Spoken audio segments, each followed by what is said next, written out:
नमस्कार, आप देख रहे हैं अपना उत्तराखंड और मैं हूं आपके साथ मनीषा पाटीदार। बुलेटिन की शुरुआत करेंगे। उत्तर प्रदेश के मुख्यमंत्री योगी आदित्यनाथ आज उत्तराखंड के चंपावत पहुंचे, जहां उन्होंने पुष्कर सिंह धामी के लिए कहा, जनता को अपना मुख्यमंत्री चुनने का सौभाग्य मिला है। उत्तराखंड के विकास का नेतृत्व अब चंपावत करता दिखाई दे रहा है। वहीं सीएम धामी की जीत के लिए यह लोग एक नया इतिहास लिखेंगे। वहीं उन्होंने कहा कि देवभूमि उत्तराखंड का जनपद चंपावत 31 मई को ऐतिहासिक इतिहास बना रहा है। उन्होंने सामान्य जनता, सांसद, विधायक, प्रधान जनप्रतिनिधियों को चुनता है, लेकिन चंपावत के लोग इस बार मुख्यमंत्री का चुनाव करने जा रहे हैं। वहीं सीएम के इस दौरे को लेकर लोगों ने भी तंज कसे हैं। योगी ने कहा, चंपावत की जनता के पास इस बार बड़ा अवसर है। इस क्षेत्र के विकास के लिए यहां की जनता को सीएम धामी को अपना समर्थन देना होगा। कहा, देवभूमि का विकास आज हर कोई देख रहा है। चारधाम यात्रा के लिए पूरे देश से श्रद्धालु उत्तराखंड पहुंच रहे हैं। वहीं योगी आदित्यनाथ ने कहा कि धामी चुनाव जीतेंगे और इस बात का संदेह नहीं है, लेकिन जब तक सफलता हाथ न आए जाए तब तक हमारा प्रयास जारी रहेगा। साथ ही उन्होंने कहा कि चंपावत की स्थापना 1957 में हुई थी। राज्य जल्द ही गठन में 25 साल पूरे करेगा।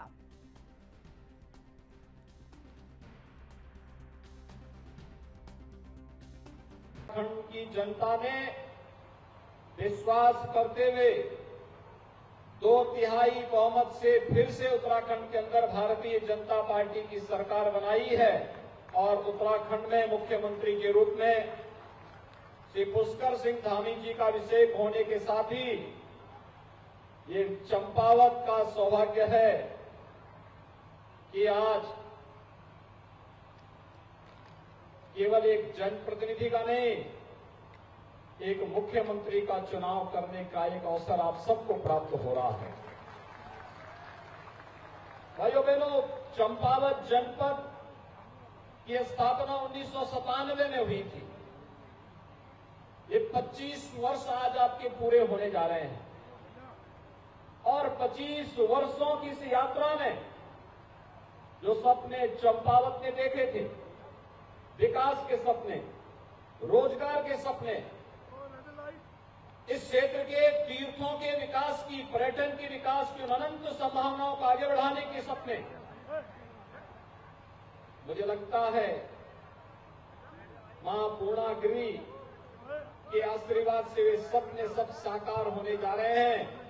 जब चंपावत में प्रत्याशी के रूप में स्वयं प्रदेश के मुख्यमंत्री आपके बीच में यहां पर भारतीय जनता पार्टी के प्रत्याशी के रूप में उत्तराखंड के मुख्यमंत्री पुष्कर सिंह धामी के नेतृत्व वाली उत्तराखंड सरकार ने राज्य के समान नागरिक संहिता को लागू करने के लिए एक समौदा समिति का घोषणा की है। उन्होंने मुख्यमंत्री पुष्कर सिंह धामी ने कहा कि जस्टिस रंजना देसाई के नेतृत्व में हमने समान नागरिकता संहिता प्रारूप समिति के गठन पर 5 सदस्यीय कमेटी गठित की है।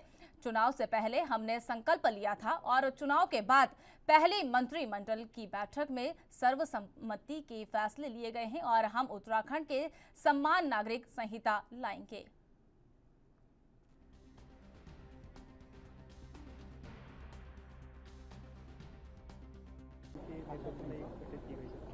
जस्टिस रंजना देसाई के अध्यक्षता में एक 5 सदस्यीय कमेटी हमने गठित कर दी है और हमारे नेता, हमारे देश के प्रधानमंत्री मोदी जी जिस प्रकार की उनकी कार्य व्यवहार है, किस प्रकार की कार्य संस्कृति है, हम जो कहते हैं वो करते हैं। और हमने पहले ही कहा था कि हम इस पर, हमारी सरकार ने निर्णय ले लिया है।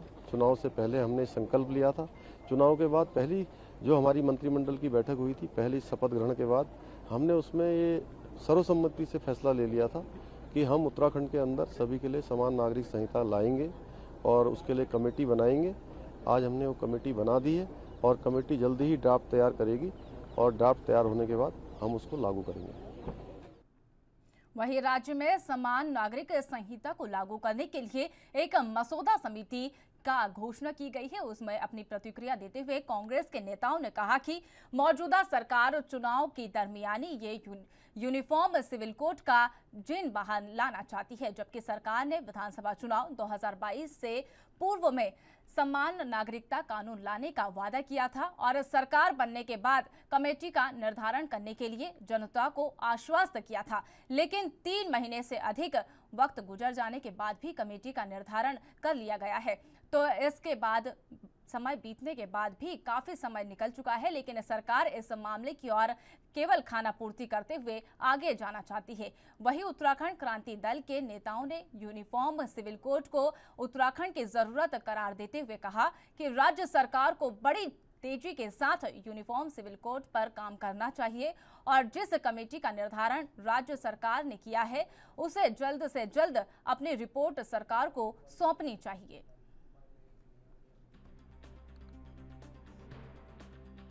यूकेडी भी ये चाहती है कि पूरे देश में एक जैसा संविधान हो, एक जैसा विधान हो, एक जैसा कानून हो और उसका सभी नागरिक समान रूप से पालन करें, लेकिन इस पर राजनीति नहीं होनी चाहिए। और दूसरा, इसका उपयोग राजनीतिक ध्रुवीकरण के लिए नहीं होना चाहिए। और अगर वाकई सरकार की नीयत साफ है और सरकार की नीयत में खोट नहीं है तो ये एक अच्छा डिसीजन है, लेकिन इसका कड़ाई से पालन भी होना चाहिए। चंपावत विधानसभा उपचुनाव के लिए 31 तारीख को वोटिंग होनी है, जिसके लिए बीजेपी और कांग्रेस के प्रत्याशी आमने सामने जीत का दावा कर रहे हैं।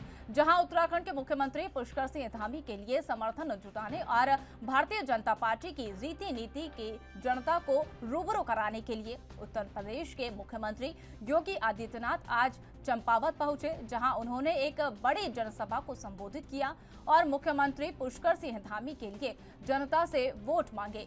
इस दौरान एक रोड शो भी निकाला गया, जिसमें भारतीय जनता पार्टी के तमाम बड़े नेता और उत्तर प्रदेश के मुख्यमंत्री योगी आदित्यनाथ के अलावा चंपावत विधानसभा सीट के प्रत्याशी मुख्यमंत्री पुष्कर सिंह धामी रोड शो में मौजूद रहे। हालांकि बीजेपी और कांग्रेस के नेताओं ने चंपावत विधानसभा उपचुनाव को लेकर अपनी अपनी जीत का दावा किया है। है योगी आदित्यनाथ का टनकपुर का भाषण। मैं बताती हूँ कैसे। उन्होंने शुरुआत में ही कहा कि चंपावत की जनता के जो रोजगार के सपने हैं वो पूरे होते दिखाई पड़ रहे हैं। ये 6ठा साल है भारतीय जनता पार्टी की प्रचंड बहुमत की सरकार को। प्रदेश के रोजगार तो सपने पूरे हो नहीं पाए और चंपावत की जनता के रोजगार के सपने पूरे करने चले हैं आप लोग। वहीं उन्होंने कहा कि बार बार प्रधानमंत्री मोदी कहते हैं कि पहाड़ की जवानी और पहाड़ का पानी पहाड़ के काम आना चाहिए, पर न पहाड़ का पानी पहाड़ के काम आ रहा है, उसी पानी से बिजली बनती है और आज बिजली कटौती से सबसे ज़्यादा उत्तराखंड आहत हो रहा है या जूझ रहा है। उत्तराखंड वासियों को इतनी महंगी बिजली के बावजूद बिजली पूरे समय पर नहीं मिल पा रही है। वहीं पहाड़ की जवानी का क्या हाल है, ये मुख्यमंत्री धामी ने जब पढ़ने लिखने की उम्र में, कच्ची उम्र में एक बच्चे के ठेले पर जाकर भुट्टा खाया तो वहाँ आईना देखने को मिला। और तीसरी चीज़ उन्होंने कही कि आज पुष्कर सिंह धामी के नेतृत्व में उत्तराखंड में नए आयाम स्थापित हो रहे हैं, उत्तराखंड नई ऊंचाइयों को छू रहा है। बताएं योगी आदित्यनाथ कि कौन सी नई ऊंचाई हम छू रहे हैं। शहरी बेरोजगारी में नंबर 1 के पायदान पर CMIE की रिपोर्ट के हिसाब से उत्तराखंड है। कुपोषण में, भुखमरी में, कहीं ना कहीं महंगाई में हम देश की औसत महंगाई से ज़्यादा ऊंचाई पर हैं। तो कौन से नए आयाम की बात कर रहे हैं आप लोग। निश्चित तौर पर योगी आदित्यनाथ यहाँ पर आएंगे और वो इसी तरह का कुछ भाषण देंगे, उसकी ही हमें अपेक्षा थी। एक सन्यासी के मुंह से जब हम इस तरह के झूठ सुनते हैं तो मन बहुत आहत होता है और सब कुछ बहुत दुर्भाग्यपूर्ण दिखाई पड़ता है। भारतीय जनता पार्टी दुनिया का सबसे बड़ा संगठन ऐसे ही नहीं है। हम हर चुनाव को चुनाव की तरह लड़ते हैं, मजाक नहीं करते। कांग्रेस ने हर चुनाव को मजाक में लेना शुरू कर दिया, जनता ने कांग्रेस को मजाक में लेना शुरू कर दिया। भारतीय जनता पार्टी इस जीत को ऐतिहासिक जीत बनाना चाहती है और आज इस ऐतिहासिक जीत में 4 चांद लगाने युवा मुख्यमंत्री योगी आदित्यनाथ जी भी आए और मैं ये कह सकता हूँ कि ये जीत ऐतिहासिक जीत होगी, उत्तराखंड के चुनाव की सबसे बड़ी जीत होगी। और जिन लोगों को अपनी हार का ठीकरा फोड़ने का बहाना ढूंढने के लिए भी मुद्दे चाहिए होते हैं, वो सिर्फ बहाना ढूंढेंगे, वो ये नहीं बताएंगे कि उनका कोई बड़ा नेता यहाँ क्यों नहीं आया है, उनके यहाँ के नेता, स्टेट के नेता भी चुनाव से दूर क्यों हैं, क्यों दूरी बनाई हुई है, क्योंकि सब जानते हैं कि चुनाव में कांग्रेस की जमानत जब्त होने जा रही है और युवा मुख्यमंत्री ऐतिहासिक वोटों से जीतने जा रहे हैं। चंपावत उपचुनाव के दौरान जहां उत्तर प्रदेश के मुख्यमंत्री योगी आदित्यनाथ उत्तराखंड के मुख्यमंत्री पुष्कर सिंह धामी के समर्थन में चुनावी रैली को संबोधित किया है, वहां अखिल भारतीय अखाड़ा परिषद के अध्यक्ष रविंद्र पुरी महाजन ने भी पुष्कर सिंह धामी के समर्थन में प्रचार प्रसार करते हुए नजर आए हैं। वहीं शनिवार को रविंद्र पुरी महाजन ने पुष्कर सिंह धामी के समर्थन में उनके द्वारा किए गए विकास कार्यों को एक पैम्पलेट के भी जारी किया है। वहीं प्रदेश अध्यक्ष कार्यकारिणी सदस्य सुमित्र अतखला ने बीजेपी युवा नेता नितिन पुंडिया ने बताया कि 31 मई को होने वाले मतदान के लिए बीजेपी कार्यकर्ता रोष है। वहीं रविंद्र महाजन ने अगले 3 दिन तक चुनाव प्रचार के लिए प्रवास करते रहेंगे, जनता से सीएम धामी के पक्ष में मतदान करने की अपील करेंगे। बताया गया है कि सीएम धामी की जीत के लिए हर तरफ प्रयास किए जा रहे हैं। जनता भी सीएम धामी को जिताने के लिए उतावली दिखाई दे रही है। वहीं महंत रविंद्र पुरी ने बताया कि सीएम धामी की जीत निश्चित है, इसको लेकर कोई दो राय नहीं है। यहाँ के भारतीय जनता पार्टी जो हमारे यहाँ के कार्यकर्ता है सभी चंपावत में है और आज हम भी जो है चंपावत जा रहे हैं, क्योंकि हमारे जो माननीय मुख्यमंत्री जी है चंपावत से चुनाव लड़ने जा रहे हैं। हम वहाँ जा कर के जो वहाँ की जो जनता है चंपावत की जनता। सूबे के स्वास्थ्य और शिक्षा मंत्री डॉक्टर धन सिंह रावत आज अल्मोड़ा दौरे पर है। वहीं मंत्री धन सिंह रावत ने प्रसिद्ध चितई मंदिर में सपरिवार पूजन अर्चन की। इसके बाद उन्होंने अल्मोड़ा मेडिकल कॉलेज के संबंध बेस हॉस्पिटल का औचक निरीक्षण कर व्यवस्थाओं को परखा। वही सर्किट हाउस में मीडिया से बातचीत में मंत्री धन सिंह रावत ने कहा, स्वास्थ्य सुविधाएं दुरुस्त करने के लिए सरकार प्रयासरत है। वहीं मंत्री ने कहा कि गंभीर मरीजों को छोड़कर अन्य किसी भी मरीज को रेफर न किया जाए, इसके निर्देश अस्पताल प्रशासन को दिए गए हैं। वहीं अल्मोड़ा मेडिकल कॉलेज में फैकल्टी की कमी के चलते मंत्री ने कहा कि जल्द से जल्द फैकल्टी की कमी को पूरा किया जाएगा। इसके लिए असिस्टेंट प्रोफेसर भी 340 पदों पर विज्ञापित जारी कर दिए गए हैं। इसी साल में जुलाई माह तक 4 मेडिकल कॉलेज के लिए नियुक्ति की जाएगी, जिसमें अल्मोड़ा मेडिकल कॉलेज को प्राथमिकता दी जाएगी ताकि मरीजों को बेहतर इलाज सुविधाएं मिल सकें।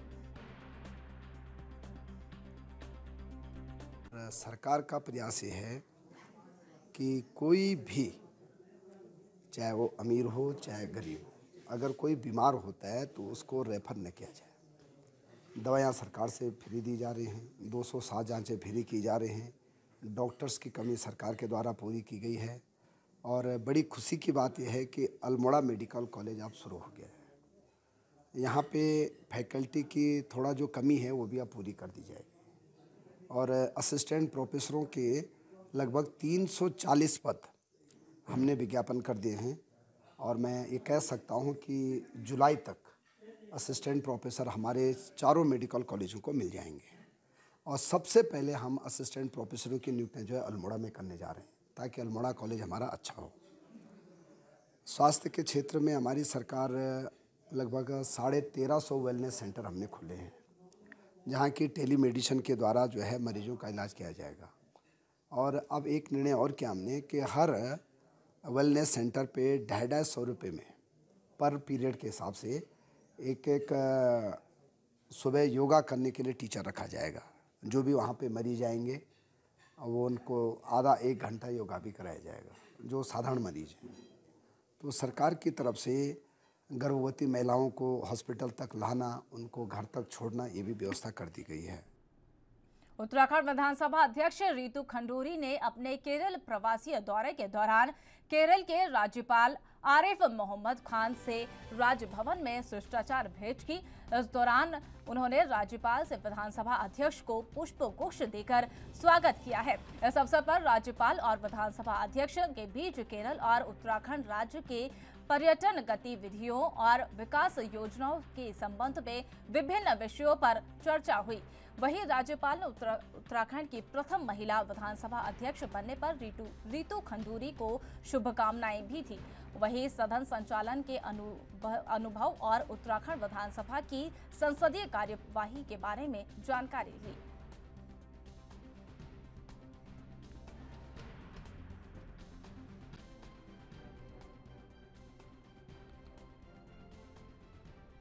उत्तराखंड चारधाम यात्रा जोरों शोरों पर चल रही है। आलम यह है कि चारधाम यात्रा पर आने वाले श्रद्धालुओं की संख्या तेजी से बढ़ती जा रही है। आपको बता दें कि अभी तक 11 लाख श्रद्धालु दर्शन कर चुके हैं, तो वहीं 20 लाख से अधिक श्रद्धालुओं ने चारधाम यात्रा के लिए रजिस्ट्रेशन भी करवा रखे हैं।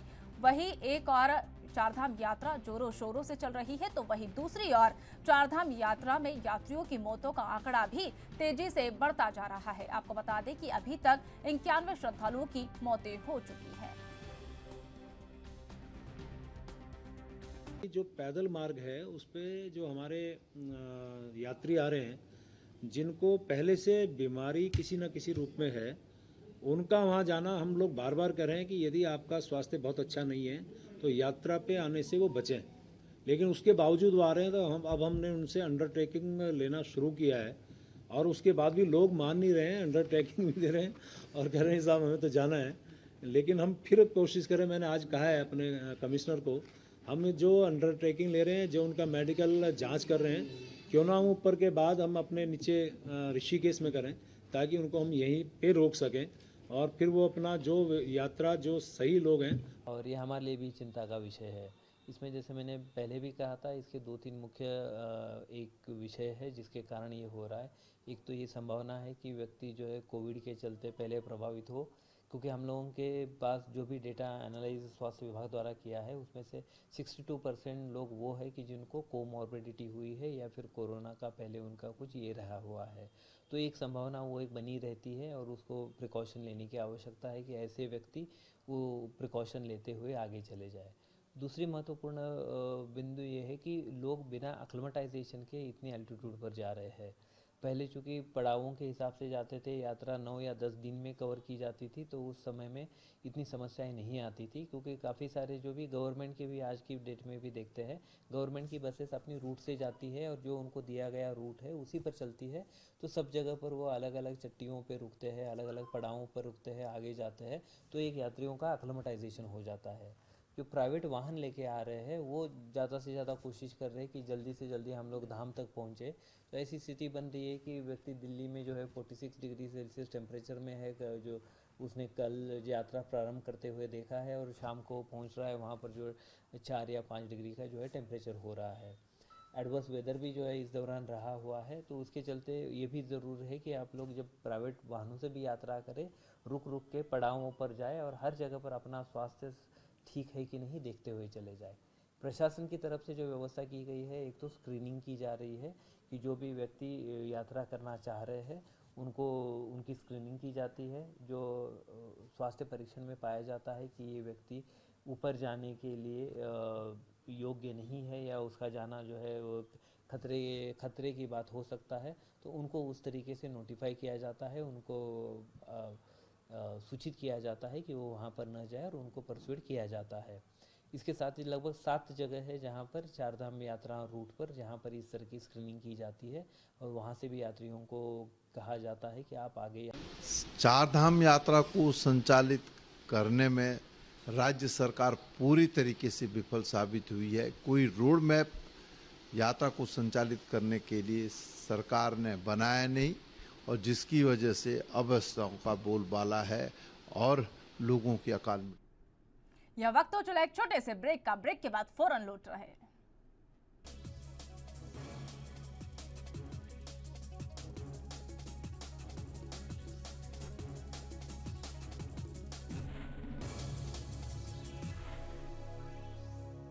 ब्रेक के बाद एक बार फिर आपका स्वागत है। रुक करते हैं अन्य खबरों की ओर।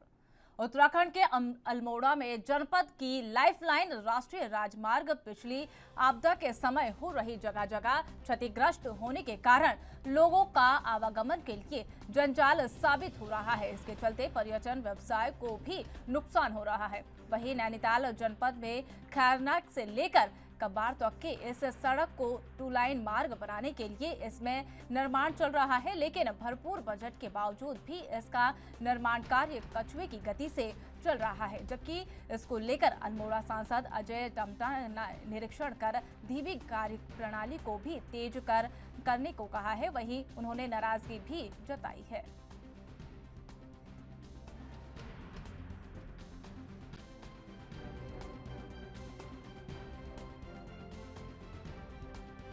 अपने ठीक का जो हमारी खैरना वाली सड़क है, इसको अभी हम देखें तो जो खैरना तहसील है, तहसील के बाद से लेके ऑलमोस्ट क्वारब तक ही इसके हाल काफ़ी ख़राब हैं। इसमें 10 किलोमीटर में तो सड़क के चौड़ीकरण के फंड्स अवेलेबल हैं हमारे पास और योजना सैंक्शनड है, उस पर काम चल रहा है, धीरे चल रहा है। मैंने कुछ दिन पहले इंस्पेक्शन किया था और तेज़ करने के निर्देश दिए थे। और कुछ पोर्शंस में जहाँ सैंक्शन नहीं है वहाँ पे रिपेयर्स के लिए NH ने लगभग 50 करोड़ की धनराशि मांगी है, उसको हम परसू कर रहे हैं कि वो जल्दी मिल जाए। और आगे जाके इसमें बड़ी DPR भी बन रही है जिसमें कि जो ये बार बार टूटता ये जो स्लाइडिंग जोन है इसको हम नदी के उस पार ले जाएं, ये नदी के दूसरी तरफ चला जाए तो ये जो बार बार स्लाइडिंग वाली दिक्कत है इससे भी निजात मिले। प्रदेश के वन और पर्यावरण मंत्री सुबोध उनियाल ने पहली बार रामनगर पहुंचने पर स्थानीय विधायक देवान सिंह बिष्ट और बीजेपी कार्यकर्ताओं ने उनका जोरदार स्वागत किया। वहीं वन मंत्री सुबोध उनियाल ने ठिकाने के लिए वन अधिकारियों के साथ बैठक कर निर्देश देते हुए कहा कि अधिकारियों और कर्मचारी जनता के से मित्रता का व्यवहार कर जनता के बीच मधुर व्यवहार कायम रखे, तभी वनों को बचाया जा सकता है। इसी के साथ उन्होंने कहा कि वन अधिकारी में पोस्टिंग पर आप किसी के भी दबाव या सोर्स पर नहीं होगी, वही पोस्टिंग केवल अधिकारियों के कार्य की क्षमता को देखते हुए की जाएगी। साथ ही उन्होंने कहा कि कार्बन नेशनल पार्क में भ्रष्टाचार किसी भी कीमत पर सहन नहीं किया जाएगा। आपको बता दें कि कार्बेट पार्क में भ्रष्टाचार को लेकर वन मंत्री पूर्व में कड़ी कार्रवाई करते हुए 2 अधिकारियों को सस्पेंड करने के साथ साथ एक अधिकारी को अटैच करने की भी कार्रवाई की थी।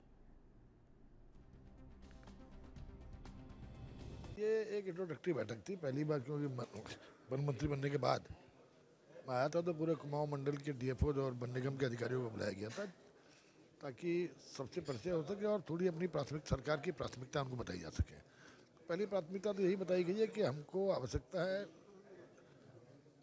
जनता के साथ दोस्ताना बनने की।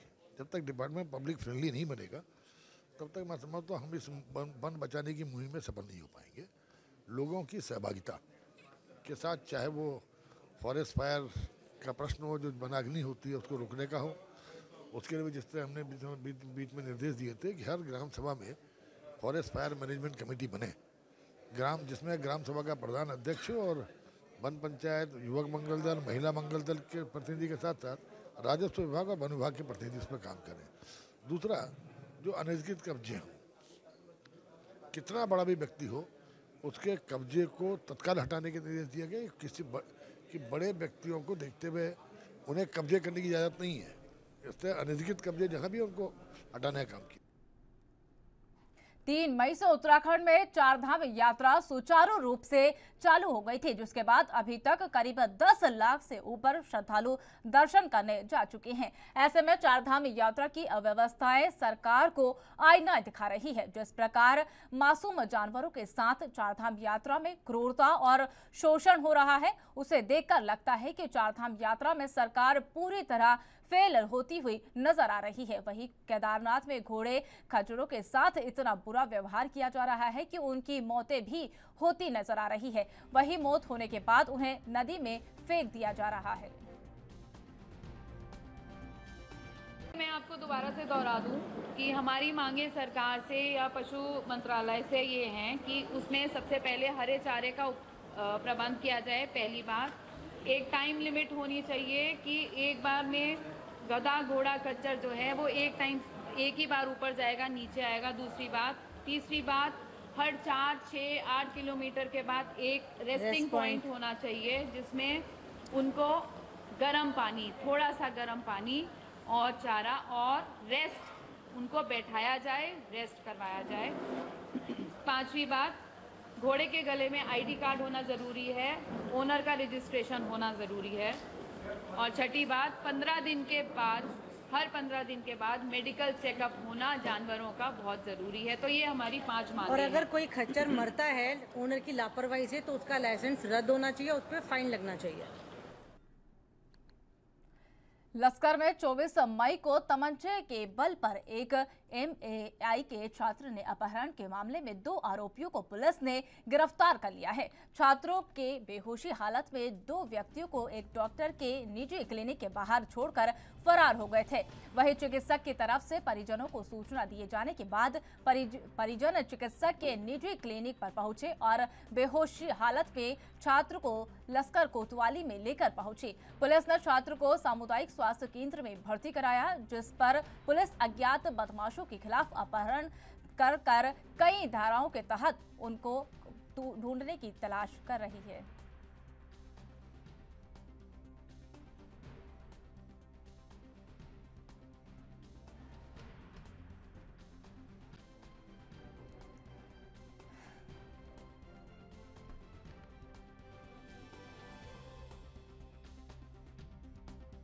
लड़की को बहला फुसला करके एक स्थानीय होटल में ले जाने की बात आई थी प्रकाश में, जहां उस लड़की को नशीला पदार्थ खिलाया गया था।